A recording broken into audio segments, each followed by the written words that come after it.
امروز گفتم به ناخنام یه صفایی بدم بدیه. آماده شدم به سمت آرشگاه. میدونستم این آخرین تایمای آفتاب و تو دلم خیلی ناراحت بودم.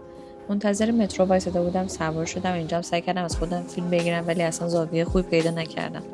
اسکای مورد علاقم پیدا شدم چون حوضر علی یه آقایی داشت یه ساز میزد، قیافش مثل سرخپوستا بود. کاش اسم سازشو میدونستم، خیلی قشنگ میزد.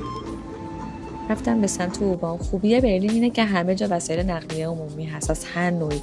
این قسمتشو خیلی دوست دارم، بهم وایب قدیمی میده، مخصوصا این دیوارای فلزیش. داشتم فکر می‌کردم اگه یه روز دیگه این منظره رو نبینم دلم براش تنگ میشه. جوابش آره بود. دوباره پیاده شدم به سمت ایونسوالد اشتهاسه. این محله رو خیلی دوست دارم، نمیدونم چرا. دوست دارم ساعتا توی محلش بگردم. اینم از نتیجه کار. واقعا کارشون خیلی خوبه، ظریف کار میکنن. توی 50 دقیقه کارش تموم شد. اسم پیجشون رو توی کپشن مینویسم. برگردم سمت خونه. واقعا نمیدونم بعضیا چجوری توی پابلیک انقدر راحتن تنهایی از خودشون فیلم بگیرن. من تا اومدم از خودم فیلم بگیرم و جست بگیرم، یکی اومد سریع اومدم دوربینم رو جمع کردم. وقتی که پیاده شدم دیدم یه داده به داد اون مغازه کره که همیشه میخوام برم توش چرخ بزنم دقیقا بغل اسکامه، ولی خب چون ساعت 7 بود بسته بود.